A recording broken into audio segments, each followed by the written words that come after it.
கொள்ளும்படியாய், எனக்காக ஜெபித்துக் கொள்ளும்படியாய் வந்திருக்கிற உங்கள் யாவருக்கும் ஆண்டவராகிய இயேசு கிறிஸ்துவின் நாமத்தினால நான் நன்றிகளையும் ஸ்தோத்திரங்களையும் தெரிவித்துக் கொள்கிறேன். சாட்சியா அங்கிள் சொல்லிட்டாரு. சுருக்கமா சொல்லணும்னா நாள் பத்தாது. ஏன்னா அவ்வளவு நன்மைகள் தேவன் என் வாழ்க்கையில செய்திருக்கிறார். அவருடைய அழைப்பு இல்லாம என்னால நிச்சயமா இந்த சூழ்நிலையில இப்போ கர்த்தருக்கு சாட்சியா நிற்க முடியாது. அவருடைய அழைப்பை நான் உறுதியாய் பற்றி கொண்டபடியால் கர்த்தர் என்னை ஆசீர்வதித்திருக்கிறார். இந்த படிப்பை வெற்றிகரமா முடிக்க கிருபை செஞ்சிருக்கிறாரு.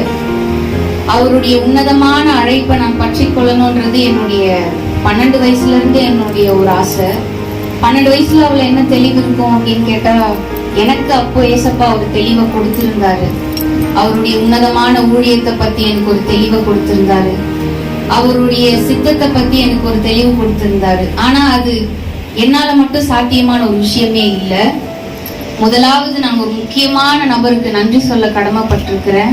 அது வேற யாருமே இல்லை, என்னுடைய பரம தகப்பனாக இயேசு கிறிஸ்து மாத்திரம்தான்.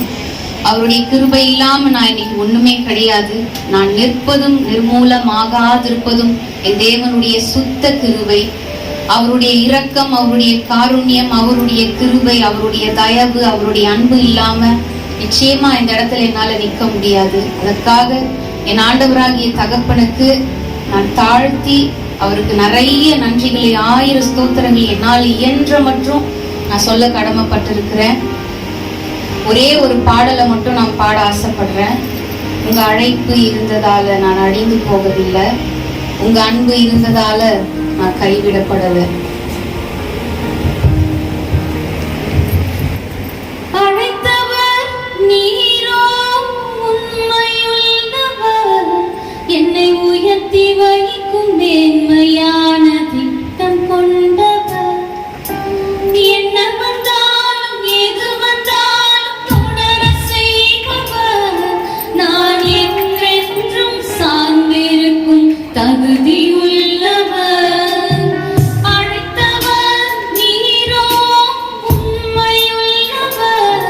என்னை உயர்த்தி வைக்கும் மேன்மையான திட்டம் கொண்டவர். என்ன வந்தாலும் எது வந்தாலும் தொடர செய்பவர், நான் என்றென்றும் சார்ந்திருக்கும் தகுதியுள்ளவர். உம்மை நம்பிடுவேன், உம்மை பின்தொடர்வேன், இறுதி வரை உம்மை சேவிப்பேன்.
ஸ்தோத்திரம். எதுல இருந்து ஆரம்பிக்கிறதுன்னு எனக்கு தெரியல. ஆனா சுருக்கமா உங்களிடத்துல என்னுடைய சாட்சியை பகிர்ந்து கொள்ள நான் ஆசைப்படுறேன்.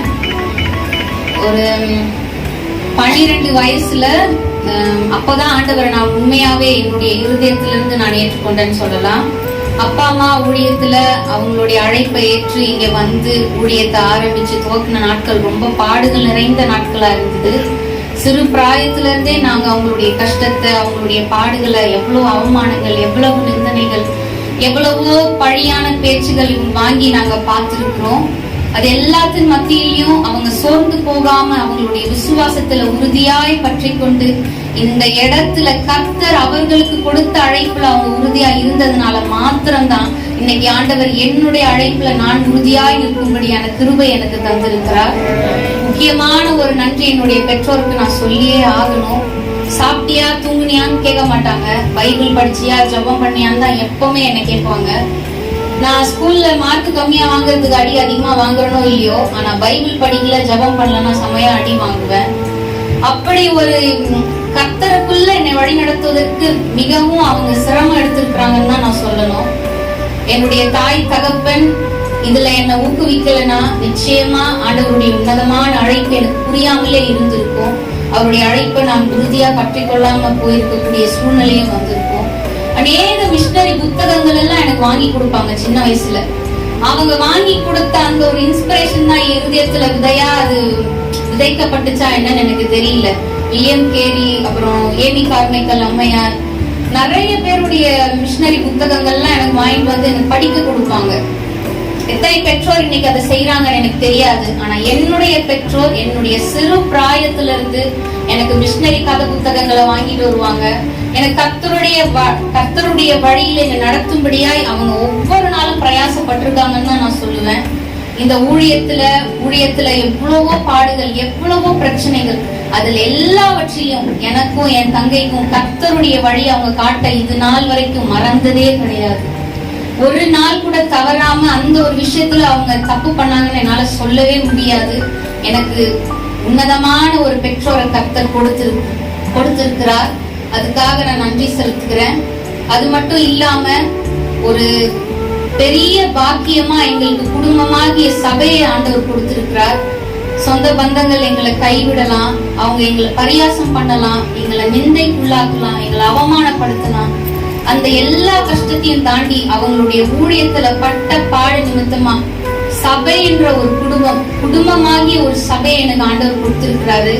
நல்ல அண்ணன்களை கொடுத்திருக்கிறாரு, நல்ல தாய்மார்களை கொடுத்திருக்கிறாரு, சகோதரிகளை கொடுத்திருக்கிறாரு. எனக்கு வாய் நிறைய சொந்தத்துல அக்கா தங்கச்சியும் கூப்பிட ஆள் இல்லை என்னமோ, என் குடும்பத்துல என்னுடைய சபை என்ற குடும்பத்துல கூப்பிடக்கூடிய ஆட்களை ஆண்டவர் எங்களுக்கு ஏற்படுத்தி கொடுத்திருக்கிறாரு. இந்த எல்லா விஷயத்தையும் அவங்கதான் எங்களுக்கு பார்த்து செய்யறாங்க. அதுக்காக நான் முக்கியமா நன்றி செலுத்துறேன். நல்ல தாய்மார்கள், நல்ல பாட்டியை கொடுத்திருக்கிறாரு, நல்ல சகோதரர்கள், நல்ல தம்பிமார்கள், நல்ல சிறு பிள்ளைகள், ஒவ்வொருவருக்காக இந்த சூழ்நிலையில நான் நன்றி சொல்ல கடமைப்பட்டிருக்கிறேன். உங்க எல்லாருக்கும் என்னுடைய மனமார்ந்த நன்றிகள். நீங்க என்னுடைய சபை விசுவாசி அல்ல, நீங்க தான் எங்க குடும்பம். எங்களுக்கு நீங்க மாத்திரமே குடும்பம். அதை ஆண்டவர் உறுதிப்படுத்தியிருக்கிறார், ஒவ்வொரு சூழ்நிலையும் உறுதிப்படுத்தியிருக்கிறார்.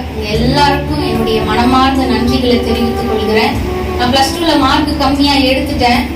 நான் கஷ்டப்பட்டு படிச்சேன்னு சொன்னா ஒரு 2 மாசம் தான் நான் கஷ்டப்பட்டு படிச்சிருப்பேன். ஏன்னா ஸ்கூல்ல எக்ஸ்ட்ரா கரிக்குலர் ஆக்டிவிட்டிஸ் அது இதுன்னு ஓவரா ஸ்கூல்ல இருக்கிற கரிக்குலர் ஆக்டிவிட்டிஸ்லயே நான் பிஸியா இருந்துட்டேன்.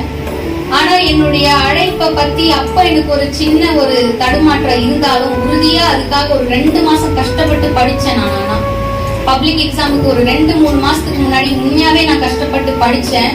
ஆனா கஷ்டப்பட்டு படிச்சதுக்கான பலனா நான் மார்க் எடுக்கல. நான் எவ்வளவு கஷ்டப்பட்டு எஃபர்ட் போட்டனோ அதுக்கான மார்க் எனக்கு கிடைக்கல. அப்ப ரொம்பவே என் மனசு உடைஞ்சு போயிடுச்சு. என்னால தாங்க முடியல. அவ்வளவுதான், நம்மளுடைய டாக்டர் ஆசை அப்படியே முடிஞ்சு போச்சு. ஏன்னா நம்ம கிட்ட அவ்வளவு பணம் இல்லை, நம்மளால படிக்க முடியாது அப்படின்னு நினைச்சிட்டேன். நான் எப்பவுமே எனக்கு என்ன ஒரு மன கஷ்டம் இருந்தாலும், எனக்கு சந்தோஷமா இருந்தாலும் என்னுடைய கீபோர்டு எடுத்து நான் வாசிப்பேன். சின்ன வயசுல இருந்து இசைக்கருவிக்கும் என்னுடைய தாளங்களையும் கண்டுபிடிக்க எனக்கு உதவியா இருந்தது என்னுடைய பெற்றோர் தான். அவங்க இல்லாம இன்னைக்கு நான் ஒன்றும் கிடையாது. அந்த சூழ்நிலையில என்னுடைய கீபோர்ட்ல நான் மனசு வருத்தத்துல எழுதி வச்சுட்டேன், என்னுடைய டாக்டர் படிப்புக்காக என்னால படிக்க முடியல அப்படின்னு சொல்லிட்டு என் மன வேதனையில எழுதி அது கீபோர்டுடைய பேகுக்கு அடியில வச்சுட்டேன். அது எப்படியோ என் அம்மா பார்த்துட்டு இருக்கிறாங்க. அதை பார்த்துட்டு அவங்க அதை டிஸ்கரேஜ் பண்ணல. என்னை எப்படியாவது படிக்க வைக்கணும், எப்படியாவது என்னுடைய கனவை அவங்களுடைய கனவா நினைச்சு எனக்கு ஊக்குவிச்சாங்க. இந்த மாதிரி ஒரு பெற்றோர் யாருக்கு கிடைப்பாங்களோ எனக்கு தெரியாது. ஆனா கர்த்தர் எனக்கு கொடுத்திருக்கிறார். அதுக்காக நான் கோடானு கோடி நன்றிகளை சொல்றேன். அதுக்காக முயற்சி எடுத்தாங்க. திராணி கம்மியா இருக்குதுன்னு அவங்களுக்கு தெரியும், சக்திக்கு மீறின விஷயம்னு தெரியும். வெளிநாட்டுல போய் படிக்க வைக்கணும்னா எவ்வளவு கஷ்டம். என்னை பக்கத்து வீட்டை கூட அனுப்ப மாட்டாங்க. நான் 12வது படிக்கிற வரைக்கும் ஸ்கூலுக்கு கூட அங்கிள் சொன்ன மாதிரியே பைக்லயே கூட்டிட்டு போய் விட்டுட்டு பைக்லயே தான் கூட்டிட்டு வருவாங்க. யாருக்கிட்டயும் நம்பி விட மாட்டாங்க. இங்க பக்கத்து வீட்டு கூட தைரியமா என்னை நம்பி அனுப்ப மாட்டாங்க. ஆனா எப்படிதான் 6000 மைல் தள்ளி என்னை அனுப்ப முடிவு செஞ்சாங்கன்னே தெரியல. அதுக்காகவும் நான் நன்றி சொல்றேன். கர்த்தர் அவங்க மனதுல ஏவி இருக்கிறார். எனக்காக அவரிடத்துல கர்த்தர் இடைப்பட்டிருக்கிறாருன்னு நான் விசுவாசிக்கிறேன். ரஷ்யாக்கு எல்லா அப்ளிகேஷன் எல்லாம் முடிஞ்சிருச்சு. அப்பவும் எனக்கு திடீர்னு உடல் பலவீனம் ஆயிடுச்சு. நான் ஹோட்டலுக்கு சாப்பிட போகும்போது கீழே விழுந்துட்டேன். அதனால எனக்கு முதுகுல ஒரு ஜவ்வு விட்டுருச்சு அப்படின்னாங்க. நீங்க குளிர் பிரதேசத்துக்கு போறீங்கன்னா உங்களால ஒண்ணும் பண்ண முடியாது, உங்களால படிக்க முடியாது. அந்த குளிர் நாட்டுல உங்களுக்கு வலி ஜாஸ்தி ஆயிடும், உங்களுக்கு உடம்பு கெட்டு போயிடும். என்னென்னலாம் பயமுறுத்தணுமோ எல்லாம் செஞ்சாங்க. ஆனா விசுவாசத்தோடு கூட என்னை அனுப்பி வச்சாங்க. என்னுடைய சபை, என்னுடைய பெற்றோர், என்னுடைய எல்லா விதமான சொந்தமும் அனுப்பிச்சாங்க என்ன. அந்த விசுவாசத்தோடு கூட தான் போனேன். ஆனா நான் நினைச்சேன் ஈஸியா இருக்கும், கொஞ்சம் கஷ்டப்படுவேன்னு எனக்கு தெரியும். ஆனா நான் இவ்வளவு கஷ்டப்படுவேன்னு எனக்கு தெரியவே தெரியாது. இந்த 6-7 வருஷம் நான் பட்ட பாடு என் கர்த்தர் ஒருவருக்கு மாத்திரமே தெரியும். போன வருஷத்துல இருந்து எனக்கு பிரச்சனை தான். எனக்கு ரூம்மேட் சரியில்லை. அவங்க எல்லாருமே என்ன சொல்றது, புறஜாதி பிள்ளைங்க தான். அவங்க கிறிஸ்துவை அறியாத ஜனங்க, கிறிஸ்துவை ஏற்றுக்கொள்ளாத பிள்ளைங்க தான். ஆனா தமிழ் பிள்ளைங்க தான். ஆனா அந்த ரூம்மேட்ஸ் கிட்டேயும் எனக்கு ப்ராப்ளம் வந்துச்சு. ஒரு நிம்மதி இல்ல, ஒரு பீஸ் ஆஃப் மைண்ட் இல்ல. போலீஸ் ஸ்டேஷன்ல கேஸ் ஆச்சு. இந்த மாதிரி நிறைய பிரச்சனையை நானே வருஷத்திலே தனியான்னு சொல்ல முடியாது, அவருடைய கிருபையோடு கூட கர்த்தர் என்னை வழி நடத்தினார். எப்பவுமே நான் யோசிப்பை தான் என் மனசுல வச்சுக்குவேன். ஏன்னா ஒவ்வொரு சூழ்நிலையிலும் யோசிப்பை குறித்து கர்த்தர் அநேக திட்டங்களை வைத்திருந்தார். அவருக்கு தரிசனமா அதை முன்னாடியே வெளிப்படுத்தினார்.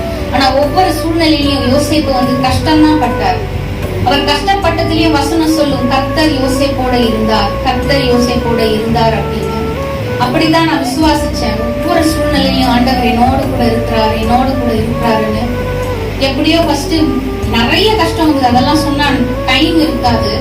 ஏன்னா கொஞ்சம் நெஞ்சம் கஷ்டப்படல.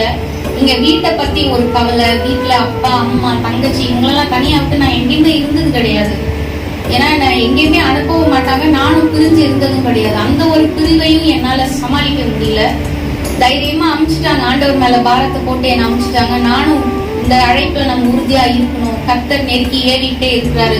அவருக்காக நான் ஏதாவது செய்யணும். அவரிடத்துல நான் கொடுத்த ஒரு வாக்கு நான் நிறைவேற்றணும்னு என்னோடு கூட ஏசப்பா இடைப்பட்டுட்டே இருந்தாரு. என்னுடைய வாலிப காலத்துல கூட நான் சிருஷ்டிகரை மாத்திரம் தான் நினைச்சேன். வேற எதை பத்தியும் நான் நினைச்சதே இல்லை. அதை சாட்சியா நான் ஆண்டவரிடத்துல சொல்ல முடியும். அதுக்கு அநேகரும் சாட்சின்னு நான் நம்புறேன். அப்படி இருக்கும்போது நிறைய கஷ்டம், நிறைய பிரச்சனை நான் ஃபேஸ் பண்ணேன். 3வது வருஷம் படிப்பாங்க தொடரும் போது திடீர்னு ரொம்ப உடம்பு சரியில்லாம போய் அங்க டீன் என்ன சொல்லிட்டாங்கன்னா, அவங்களை காலேஜ் விட்டு நாங்க எக்ஸ்பெக்ட் பண்றோம், நீங்க கிளாஸஸ் சரியா அட்டென்ட் பண்ணல, மெடிசனுக்கு கிளாஸ் அட்டெண்டன்ஸ் ரொம்ப முக்கியம் அப்படின்னு சொல்லிட்டு எக்ஸ்பெக்ட் பண்றோம் அதுன்னு சொல்லிட்டாங்க. நான் ரொம்பவே பயந்துட்டேன். என்ன நீங்க தான் என்ன கூட்டிட்டு வந்தீங்க, இப்ப என்ன இது ஒரு சூழ்நிலை. நான் வீட்டுல சொன்னேன், அழுதுகிட்டே தான் சொன்னேன். ஏன்னா எனக்கு என்னை பத்தி நான் கவலைப்படுவனோ இல்லையோ, பெத்தவங்களை பத்தி தான் நான் அதிகமா கவலைப்படுவேன். அவங்க எப்படி சமாளிப்பாங்க, அவங்க எப்படி செய்வாங்க, அவங்க இந்த மாதிரி ஒரு காரியத்தை சொன்னா எப்படி எடுத்துக்குவாங்கன்னு தெரியலையே. நீங்க தான் என்ன வழி நடத்தி இங்க கூட்டிட்டு வந்தீங்க. எப்பவுமே தகப்பனார் ஒரு வார்த்தை சொல்லுவாரு, where God guides he provides. அவர் எங்க உன்னை நடத்தினாலும் அவர் உன்னை வழி நடத்திட்டே இருப்பாரு, உனக்கான காரியங்களை அவர் சந்திச்சுட்டே இருப்பாருன்னு சொல்லுவாரு. அந்த ஒரு வசனத்தை தான் நான் உறுதியா பிடிச்சிட்டு ஜெபம் பண்ணேன். அதுக்கப்புறமா எங்க டீம் என்னன்னு தெரியல, ஒரு 35 பேர் ஒரு 50 பேர் கிட்ட எக்ஸ்பெக்ட் பண்ணாங்க. ஆனா என்ன மட்டும் பண்ணல. அன்னைக்கு என்ன பண்ணாம, உனக்கு உடம்பு சரியில்லை, சரி நாங்க அதை புரிஞ்சுக்கிறோம், நீ என்ன பண்ணு, ஒரு 6 months லீவுக்கு வீட்டுக்கு போயிட்டு, உன்னோட உடம்பு சூழ்நிலையால உன்னால ஒரு எக்ஸாம் எழுத முடியல, சோ நீ வீட்டுக்கு போயிட்டு திரும்ப இதே கோர்ஸ் படிக்க 1 year கழிச்சு ரிட்டர்ன் வா அப்படின்னு சொன்னாங்க. 6 months கேப் தான் இருந்துச்சு.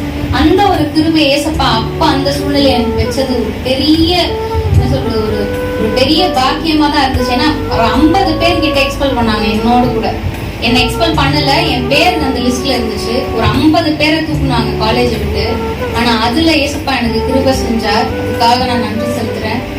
அதுக்கப்புறமா நான் இங்க வந்தேன். ஊழியத்துல எல்லா விதத்திலையும் பார்த்து எல்லா ஊழியத்துல பங்கெடுத்து அதுக்கப்புறம் திரும்பவும் நான் போனேன், படிச்ச ஒவ்வொரு நாளும் எனக்கு பலவீனம், போராட்டம், அங்க பிரச்சனை. யாருமே நம்மள கிரிட்டிசைஸ் பண்ணாம இருக்கவே மாட்டாங்க. என்னவோ தெரியல, என்ன மட்டும்தான் அங்க அதிகமா பண்ணாங்களான்னு எனக்கு தெரியாது. ஆனா ஒவ்வொரு சூழ்நிலையிலும் ஒவ்வொரு நிந்தையிலும் ஏசப்பா என்னோட கூடவே இருந்தாரு. நான் இந்த 6வது வருஷம் படிப்புல ரொம்ப வெக்ஸ் ஆயிட்டேன். என்னால முடியல, என்னால என்னுடைய உடல் பலவீனத்தையும் தாங்க முடியல, என்னால ஒரு சில மன கஷ்டத்தையும் என்னால வெளியே சொல்ல முடியல. சொல்ல முடியாத நிறைய கஷ்டம், நிறைய வேதனை எனக்குள்ள இருந்து. அதெல்லாம் பார்த்துட்டு ஏசப்பா போதும், இதுக்கு மேல என்னால முடியாது, நீங்க என்னை விட்டுருங்க, இதுக்கு மேல என்னால கஷ்டப்பட முடியாது, இதுக்கு மேல என்னால இந்த வேதனையை தாங்க முடியாது. நான் அழுது கூட கெஞ்சினேன், என்னை இப்பவே நீங்க எடுத்துக்கோங்க, எனக்கு வேற எதுவுமே வேணாம்னு சொல்லி கூட நான் சொல்லி ஜெபம் பண்ணியிருக்கேன். ஆனா அந்த சூழ்நிலையில் ஏசப்பா என்னோட கூட தான் இருந்தாரு. நான் நிறைய நேரத்துல கேட்டிருக்கேன், ஏன் எனக்கு மட்டும் இவ்வளவு பாடு, ஏன் எனக்கு மட்டும் இவ்வளவு பலவீனம், ஏன் எனக்கு மட்டும், என் குடும்பத்துல மட்டும் ஏன் இவ்வளவு பிரச்சனை, எந்த பிரச்சனை எல்லாம் வராது, நான் கனவுல கூட நினைச்சு பார்த்தது இல்லையோ அந்த மாதிரி எல்லாம் ஒரு சூழ்நிலை என் குடும்பத்துல உருவாச்சு. அதுல ரொம்பவே மனசு உடைஞ்சு சோர்ந்தே போயிட்டேன். என்னுடைய விசுவாசத்துல நான் தடுமாறிட்டேன், என்னுடைய நம்பிக்கையில நான் தடுமாறிட்டேன். குடும்ப கஷ்டம், குடும்ப பாரம், அம்மாவுடைய கஷ்டம், தங்கப்படுற கஷ்டம், எனக்காக அவங்களுடைய படிப்பு நிறுத்தினாங்க. என்ன 2 பேரையும் ஒரே சமயத்துல படிக்க வைக்க முடியாது. அவ எனக்காக நிறைய சாக்ரிஃபைஸ் பண்ணா தங்கச்சி. இதெல்லாம் யோசிச்சு நான் ஒரு மாதிரி ரொம்பவே டிப்ரெஷன்ல இருந்தேன். ஆனா அது எதையுமே நான் வெளியே காமிச்சிக்க மாட்டேன். எனக்கு என்ன பிரச்சனை இருந்தாலும் என்ன கவலை இருந்தாலும் நான் வெளியே சொன்னதே கிடையாது.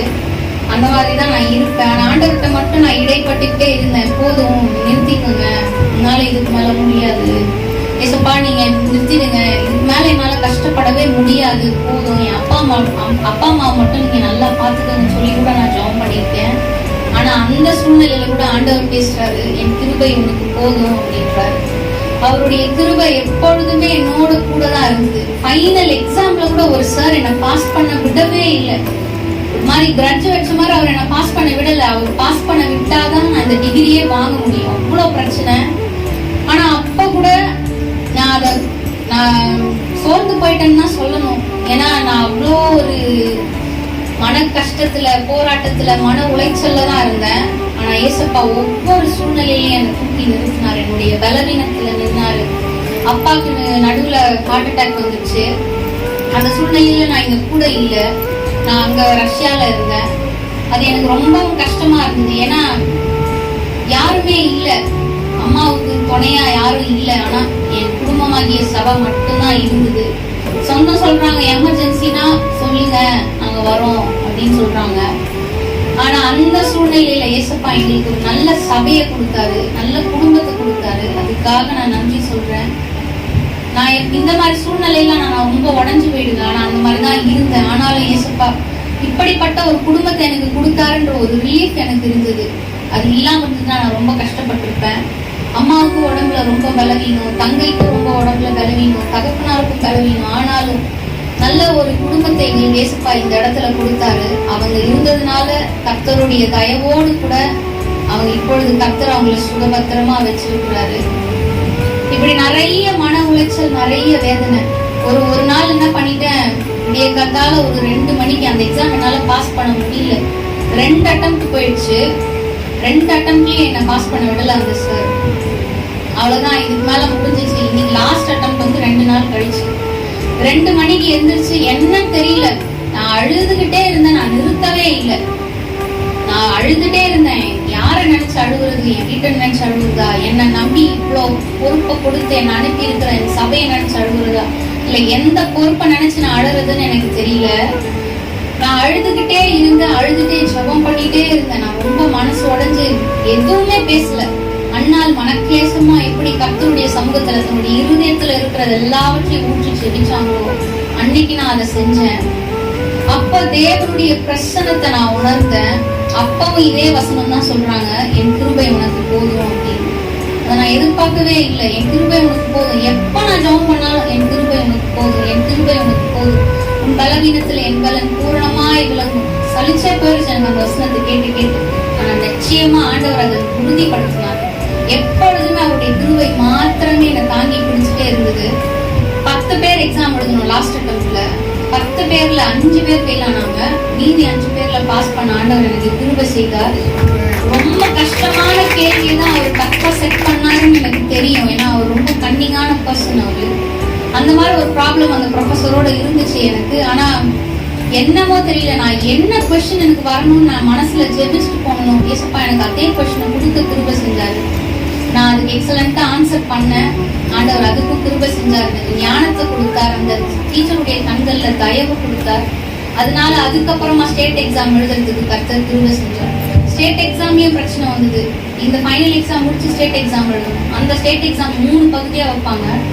அதுலயே எனக்கு பிரச்சனை வந்தது. அதுலயே எனக்கு போராட்டம் வந்தது. ஆனாலும் கூட கர்த்தரை நான் உறுதியா பற்றி கொண்டேன். அவருடைய கரம் என் மேல இருந்தது. எனக்காக ஜெபித்த ஒவ்வொருவருடைய ஜெபங்களையும் ஆண்டவர் கேட்டு எனக்கு கிருபையாய் ஸ்டேட் எக்ஸாம் பாஸ் பண்ண கிருபை செஞ்சாரு. டிகிரியாச்சும் சந்தோஷமா வாங்கலாம்னு நினைச்சேன். ஆனா அந்த சந்தோஷமும் எனக்கு கிடைக்கல. டிகிரியில ஒரு சின்ன மிஸ்டேக் ஆயிடுச்சு. வருஷம் தப்பா போட்டாங்க. இப்போ நான் எலிஜிபிலிட்டிக்கு அதை அப்ளை பண்ணும்போது அது ஒரு பிரச்சனையாகும். ஊருக்கு மறுநாள் கிளம்புறேன்னா அன்னைக்கு முந்தின நாள் தான் எனக்கு தெரிய வருது இப்படி ஒரு பிரச்சனை இருக்குது என்னுடைய டிகிரி சர்டிபிகேட்ல அப்படின்னு. அது ஒரு பிரச்சனை, அது ஒரு போராட்டம். ஒரு சமாதானமான சூழ்நிலையே எனக்கு இல்ல. அப்பதான் நான் ஏசப்பாட்ட கேட்டேன், ஏன் எனக்கு மட்டும் இப்படியெல்லாம் நீங்க பிரச்சனை கொடுத்துட்டே இருக்கிறீங்க? நான் கோவத்துல கூட கேட்டேன்னு சொன்னா, ஆனா அப்பயும் சொல்றாரு, ஏசப்பா என் கிருபை உனக்கு போதும், என் கிருபை உனக்கு போதும்ன்றாரு. 2 நாள் நேத்தோ நாங்க ஜெபம் பண்ண ஒரு பாஸ்டர் கிட்ட போயிருந்தோம். அப்ப அவர் ஆண்டவர் எனக்கு சொன்னதனுடைய அர்த்தத்தை அவர் மூலமா எனக்கு கர்த்தர் உறுதிப்படுத்தினாருன்னு தான் நான் சொல்லுவேன். நீயா படிச்சு பாஸ் பண்ணியிருந்தனா, நீ பாஸ் பண்ண, நீ படிச்ச அப்படின்ற ஒரு தலகணமோ ஒரு நம்பிக்கையோ உனக்கு இருந்திருக்கும். ஆனா ஒவ்வொரு சூழ்நிலையிலும் பவுல் சொல்றாரு, எந்த சூழ்நிலையிலும் அவர் தன்னை உயர்த்தினதை மேன்மை பாராட்டவே மாட்டேன் அப்படின்னு சொல்லிட்டு, நீ கர்த்தருக்காக மேன்மை பாராட்ட வேண்டும்ன்றதுனாலதான் உன்னை மார்க் கம்மியா எடுக்க வச்சாரு. அவரே உன்னை படிக்க அமைச்சாரு. ஒவ்வொரு சூழ்நிலையும் உடைச்சு உன்னை உருவாக்கி அவர் தான் இன்னைக்கு இந்த சூழ்நிலையில் உன்னை நிக்க வச்சிருக்கிறாரு. அதனால உன்னுடைய பாடுகளை குறித்தோ உன்னுடைய வேதனைகளை குறித்தோ நீ என்னைக்குமே கலங்காத அப்படின்னு சொன்னாரு. நிச்சயமா நான் இத்தனை வருஷமா கேட்ட கேள்விக்கு ஆண்டவர் எனக்கு பதில் கொடுத்தாருன்றதை நான் விசுவாசிக்கிறேன். ஒவ்வொரு நாள் அதை யோசிச்சு பார்த்தேன். அதுக்கப்புறமா ஒருவேளை நானே படிச்சு பாஸ் பண்ணியிருந்தேன். நானே கஷ்டப்பட்டு படிச்சேன். கஷ்டப்பட்டு படிச்சது நிமிஷமா நான் பாஸ் பண்ணி ஒருவேளை எனக்கு நல்ல மதிப்பெண்கள் எடுத்து அந்த மாதிரி சூழ்நிலை அமைஞ்சிருந்ததுன்னா, என் தேவனுக்காக நான் இப்போ இந்த சூழ்நிலையில நின்று இருப்பேனான்னு எனக்கு தெரியல. ஆனா அவர் என்னை உடைத்து உருவாக்குனது நிமித்தமா, பாடுகள் மத்தியில, போராட்டங்கள் மத்தியில, நிந்தை மத்தியில, அவமானத்தின் மத்தியில என்னை வழி நடத்தினது நிமித்தமா மாத்திரம்தான் ஆண்டவர் அவருடைய இடுக்கமான வாசல்ல பிரவேசிக்கும்படியா எனக்கு கிருபை செய்திருக்கிறார். அவரை நான் உறுதியாய் பற்றி கொள்ளும்படியான வைராக்கியம் அதிகமா எனக்கு வந்தது. புறஜாதி ஆராதிக்கிற பிள்ளைங்கலாம் நல்லா இருக்கிறாங்க. ஆனா கர்த்தரை ஆராதிக்கிறவங்களுக்கு ஏன் இவ்வளவு பாடு, இவ்வளவு பலவீனம், இவ்வளவு போராட்டம் கேட்கும் போது அதுல ஆண்டவர் என்ன ஒரு சாட்சியாய் இருந்திருக்கிறார்ன்றது நினைக்கும் போது நான் ரொம்பவும் கர்த்தருக்கு ஸ்தோத்திரம் சொல்றேன், நன்றி செலுத்துறேன். கர்த்தர் தாமே என்னை ஆசீர்வதிக்கணும். இந்த மிஷனரி ஊழியத்துக்காக நான் ஒப்பு கொடுத்திருக்கிறேன்.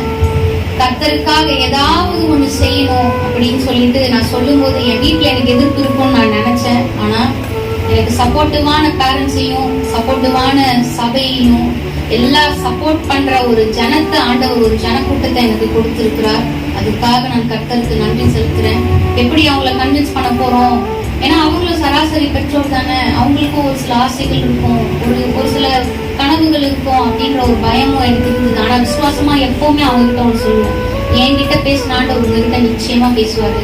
நீங்களே என்ன ஒப்பு கொடுப்பீங்கன்னு சொன்னேன். அதை இந்த நாள்ல ஆண்டவர் நிறைவேற்றும்படியா கிருபை செய்திருக்கிறார். அதை உறுதியும் படுத்திருக்கிறார். மனப்பூர்வமா அவங்க என்ன ஒப்பு கொடுக்க தயாரா இருக்கிறாங்க. எந்த இடத்துல நான் முறையிட்டேன், அவர் யாரிடத்துல பேசணுமோ அவங்க கிட்ட பேசி தெளிவா என்னுடைய வழியை இப்பொழுது பிரவேசிக்கும்படியா கிருபை செய்திருக்கிறார். உங்களுடைய நேயருடைய ஜெபங்கள், உங்களுடைய சப்போர்ட், உங்களுடைய பிரயர்கள் எல்லாம் எனக்கு தேவை. இந்த பேச்சோட நான் விட்டுடாதபடிக்கு கர்த்தருடைய சமூகத்துல சாட்சியா கடைசி வரைக்கும் என் ஜீவனுள்ள நாளெல்லாம் அவரை நான் தொடர வேண்டும். அதுக்கு உங்களுடைய ஜெபங்கள் மிகவும் அவசியம். நிறைய இருக்கு சொல்லணும்னா, ஆனா என்னால சொல்ல முடியல. அப்புறம் ரொம்ப ஒரு எமோஷனலான ஒரு சூழ்நிலை ஆயிடும்னு நான் பயப்படுறேன். ஆனா எதை சொல்லணுமோ அதை நான் சொல்லிட்டேன்னு நினைக்கிறேன்.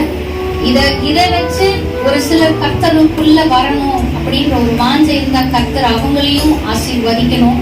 அவங்களும் நிறைய மிஷனரியா போக அவங்கள ஒப்பு கொடுக்கணும். கர்த்தர் சிறு பிள்ளைகள் மத்தியிலேயே இடைப்படணும். அதுக்காகவும் நீங்க ஜெபம் பண்ணி கொள்ளுங்க. மிஷனரியா போகிறதுக்கு அநேக ஆட்கள் குறைவா இருக்கிறாங்க. அநேக மிஷனரிகளை கர்த்தர் எழுப்பணும். கர்த்தர் அவருக்காக பிரசங்கிக்கும்படியாய், சுவிசேஷத்தை பிரசங்கிக்கும்படியாய் தான் நமக்கு தேற்றரவாளனை விட்டுட்டு போயிருக்கிறாரு. அதை நிறைவேற்றும்படியாய் பிள்ளைகளை வாலிபர்களை கர்த்தர் எழுப்பணும். அதுக்காகவும் நீங்க ஜெபம் பண்ணிக்கொள்ளுங்க. உங்கள் ஊழியத்துக்காக ஜெபம் பண்ணிக்கொள்ளுங்க. என் சபை பிள்ளைகளுக்காக ஜெபம் பண்ணிக்கொள்ளுங்க. இந்த திறந்த வாசல் ஜெபம் ஊழியங்களானது அநேக மிஷனரிகளை உருவாக்கக்கூடிய சபையாய் மாற வேண்டும். அதற்காக உங்க ஜெபங்களை எங்களுக்கு தேவைப்படுது. கர்த்தர் தாமே இந்த சாட்சியை ஆசீர்வதிப்பாராக. அழைத்தவர் நீரோ உண்மையுள்ளவர், என்னை உயர்த்தி வைக்கும் மேன்மையான திட்டம் கொண்டவர். என்ன வந்தாலும் ஏது வந்தாலும் தொடரச் செய்தவர், நான் என்றென்றும் சார்ந்திருக்கும் தகுதி உள்ளவர். உம்மை நம்பிடுவேன், உம்மை பின்தொடர்வேன், இறுதி வரை உம்மை சேர்ப்பேன். உம்மை நம்பிடுவேன், உம்மை பின்தொடர்வேன், இறுதி வரை உம்மை சேவிப்பேன். உங்க அழைப்பு இருந்ததால நான் அழிந்து போகவில்லை, உங்க அன்பு இருந்ததால நான் கைவிடப்படல. உங்க கிருபை என்ன காப்பதால வாழ்ந்து கொண்டிருக்கேன். உங்க அன்பிற்கு நிகரே இல்லை. இயேசுவின் கிருபை என்ன காப்பதால வாழ்ந்து கொண்டிருக்கேன்.